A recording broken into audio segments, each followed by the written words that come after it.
Time now on Sky Sports Radio for Going Greyhounds for your daily update of the latest news and tips. 16 to 11, and Ron Arnold joins us now from Ground Racing New South Wales and Wentworth Park. How are you, Ron?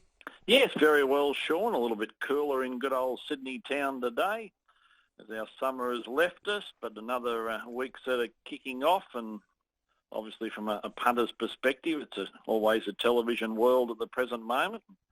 We did have some great greyhound racing over the weekend, particularly, of course, with the regionalisation meetings, and the Bulleye program was exceptional. We replayed Ebby Infrared's victory over the two Magri Greyhounds, Good Hodds Arada and King Kratos yesterday, and for a provincial track, Sean, it's certainly great to see the high-class greyhounds going around, and certainly from a long-term point of view, the dogs are holding good form, and when we do get back to some normality and the feature race world comes around, they'll be well and truly prepared for big races, and it's certainly great to see them in good fettle, particularly Good Hodds Arada. He was going to be going off to another world of retirement, but things have changed in life, and we certainly do wish his old trainer in that regard, but still ownership, Frank Hurst, hope he's going well with his rehabilitation following a couple of operations after a bit of an accident, and we certainly hope he's in good hands, and we know he would be with Tracy. Obviously, today we've got a couple of meetings, Sean, kicking off this afternoon with the Bathurst program at 3:37, and then followed up this evening for the evening program with Maitland, a very strong program in the Hunter Valley track at Maitland at 6:23. So there's a couple of meetings there, and there's 3 on tomorrow, but we'll worry about those tomorrow. And of course, being Monday, the last few weeks, it's been wonderful to have the CEO from Greyhound Racing New South Wales with us to talk about the changes. And of course, that's exactly what happens each and every week, and this one's no different. There's been plenty of changes in the last 7 days. And a very good morning, Tony Mestrov. Good morning, Ron. And what is a cold Sydney morning? Yes, certainly is, mate. But I suppose from the greyhound trainers' point of view, they be telling us, well, you blokes that get out of bed a bit later, get up at 5:30, and you'll see what it's really cold about. Mate, certainly over the last week, there's been plenty of news. I've got to be honest. I scrolled through on Saturday night, which is something different for me to be on a mobile phone or a bit of technology on a Saturday night program, but I did, and I noticed that as far as a new racing schedule coming out and an increase of meetings, and many of your question and answer people had been asking about that, and you can tell us a bit of extension about those new race meetings. Yeah, more than happy to do that, Ron. After a long consultation with participants, I think that was the important thing, that we listened to the participants' issues and problems, and a new racing schedule, as we spoke about, is coming out now for the next 4 weeks, which we announced on Saturday. We worked in collaboration with the Greyhound Welfare and Integrity Commission to come up with a new calendar, and we'll have 21 meetings this week, 22 every other week, with Lismore Thursday day meeting added every second week. So in my time, Ron, I haven't seen more meetings. Usually we are 7 or 18 meetings a week, so that's good news for participants. If I just run through quickly with each region, the Western District region will now have 3 meetings a week, 2 at Bathurst on Monday and Fridays, and Dubbo hosting a twilight meeting each Thursday. The New England region will have a weekly race meeting now, with Gunnedah racing every Wednesday, while the Riverine also has a meeting every Sunday, with Temora now joining that region as a venue alongside Wagga Wagga. The Northern Rivers will race 3 times every week, with Lismore on Tuesdays and Grafton on Wednesdays and Saturdays. As mentioned, the additional Lismore meeting will be every 2 weeks on a Thursday. The Hunter region has quite a lot of meetings, 5 meetings a week, with Maitland racing on Monday and Thursday, and Ladbrokes Gardens racing on Tuesday, Friday and Saturday. The Southern Metropolitan region has 8 meetings a week, with Richmond racing on Wednesdays, Fridays, Saturdays and Sundays, Goulburn on Tuesday and Friday, and Bulleye on Saturday night, and of course Dapto Thursday night. The one thing I wanted to mention, Ron, was the prize money. There'll be additional prize money, in which meetings will be restricted to specific grading of greyhound will be on our website today. So comprehensive program, we're really happy with it. The feedback's been really strong, so happy to announce that over the weekend. Now, obviously, a lot of those decisions turn off the back of nomination flows, and obviously we've got to cater for a broad spectrum of greyhound in the current policies. Not every greyhound is what you call a tab class greyhound, so no doubt with your grading department you'll be able to allocate some races now that will cover that old-fashioned country club greyhound. Yeah, of course, and I think you've seen those extra meetings, particularly at Bathurst and other areas, where they're fifth grade dogs or dogs that are maiden. So we really have to, it's been a bottom-up grading system where we're trying to get those dogs that quite aren't in that upper class, which is the country grade, to get those dogs to get a race. So I think this schedule has, addressed all the concerns and the issues that the participants had. And obviously going forward, for the moment, each month, or you'll still be reviewing each month's program?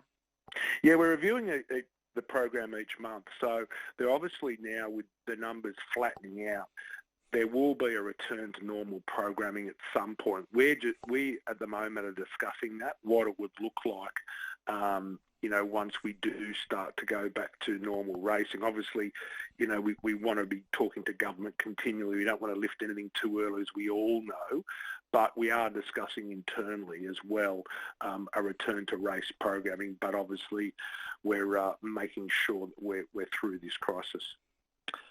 Tony, obviously that's wonderful news, but I suppose on the downside we had to, and expected it was, as far as the feature races are concerned, and many of our trainers and dogs travel interstate, etc. So there's a lot of cross borders, and unfortunately last week there were some cancellations of feature programming events.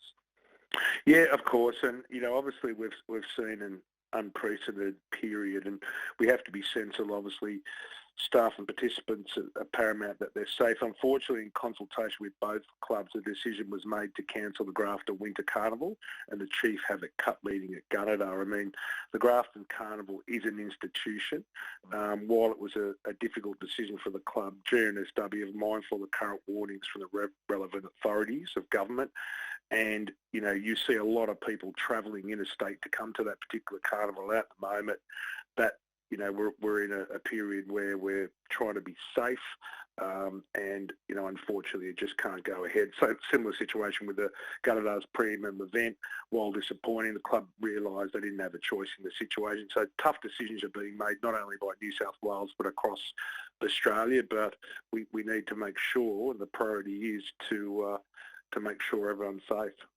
And it certainly is. And look, that's where it's hard for the regionals, Tony, because obviously these major carnivals they're a big part of income within those little towns. It's Gunnedah with accommodation and restaurants, and people stay there for a week, and Grafton's a classic example. It's a massive week. Obviously the horses are there as well, and everyone feels these sort of things. So it's just one of those years that we're just going to have to grin and bear it for the moment, and hopefully coming out the other side, and we will a lot bigger for it. I can assure you, the way you're doing it, it's very good.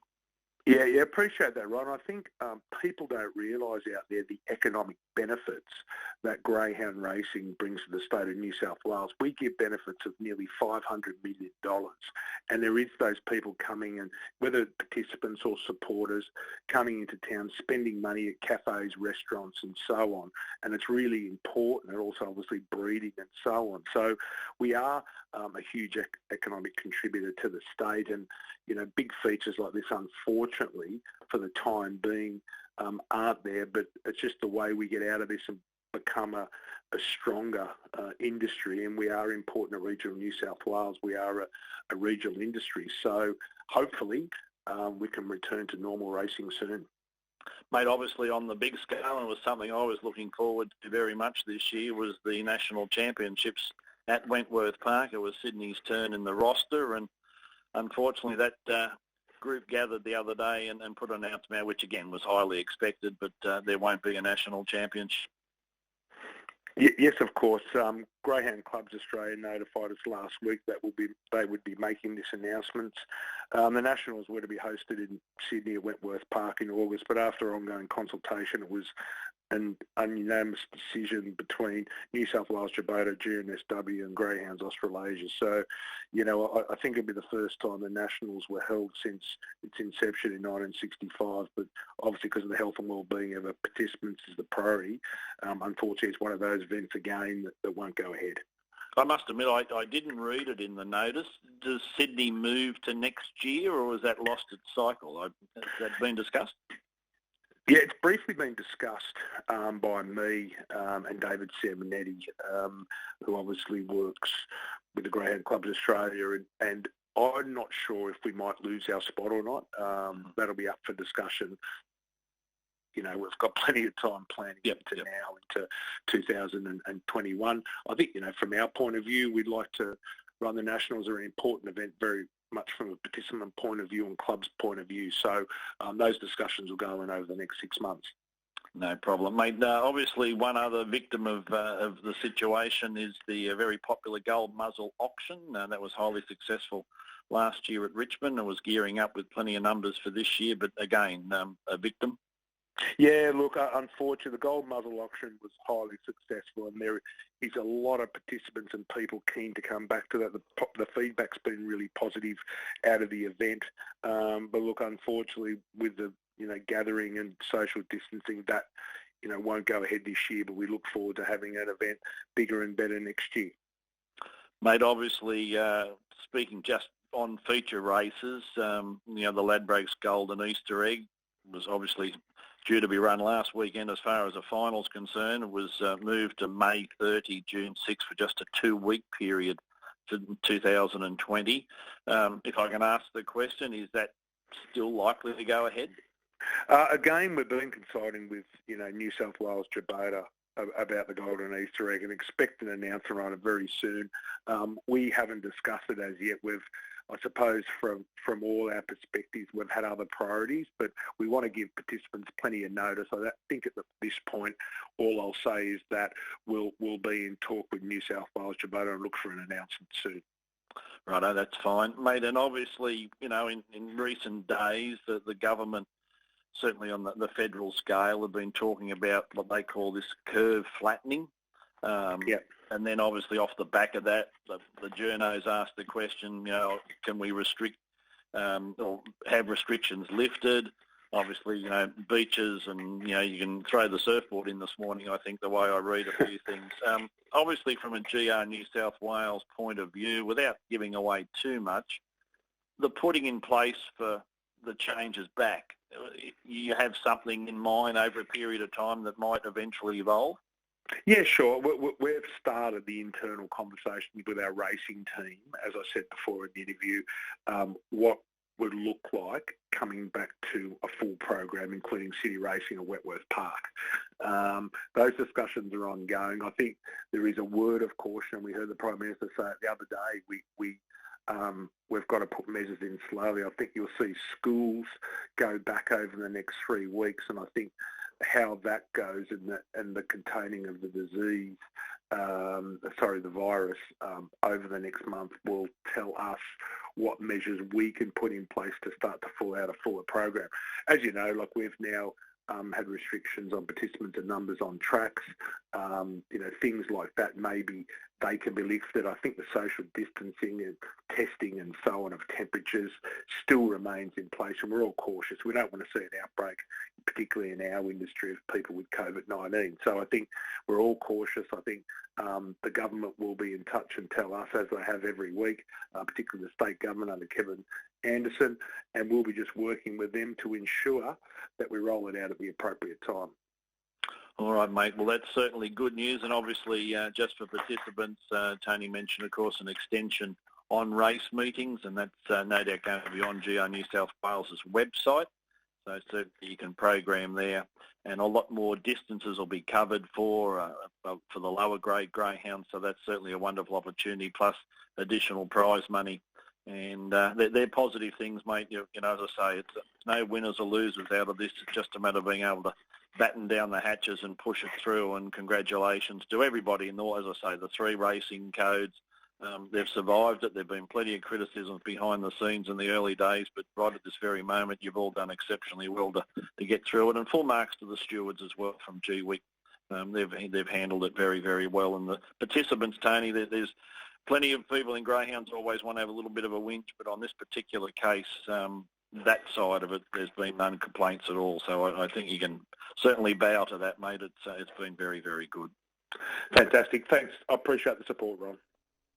Tone, of course, well, let's just say, I think our Monday gatherings are going to probably continue for a little while. It's probably getting on the slide down, but we'll keep going for a while. And again, congratulations, mate, on everything, and no doubt the boys from your staff. And just on that, all your staff are going okay themselves, and probably working from different areas at the moment, but everyone's comfortable?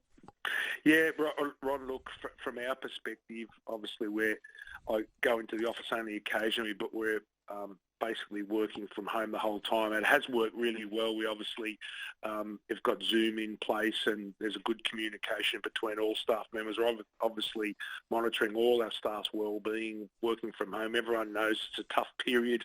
The broader public talk about cabin fever, but we've been so busy over the last month. Everything's worked well.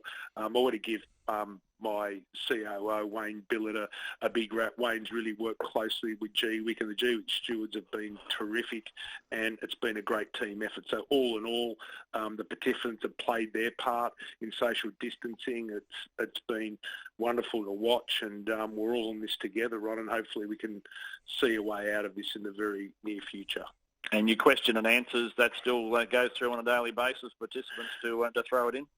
Yeah, I think it's important. I think it's really important. I think it's important the fact that we get feedback on what we're doing. It's a really good avenue. I know I've taken plenty of calls from participants and giving their views, both positive and negative, and we take that on board, and enables us to make the appropriate changes. So I think keep that coming. It gives us a really good idea of where to go, and it's been an important part of communication for participants across the board during this crisis. Well, you can guarantee now, mate, you have made it in this sport. I did read one of the questions the other day, and one of our participants asked you for a tip from the Bull Eye program, and I thought, well, that's going to be different. Well, I'm not one to give tips. I think maybe it was Good Hod Torada, but we saw an absolute, maybe a future champion in Ebby Infrared on the weekend. What a great race. And look, hopefully we've unearthed a champion to take over from Good Hod Torada. Beautiful, mate. All right, thanks for your time again, Tony. I know it's a busy week coming up again, and I look forward to catching up in the flesh somewhere down the track and talking again next Monday. Pleasure, Ron.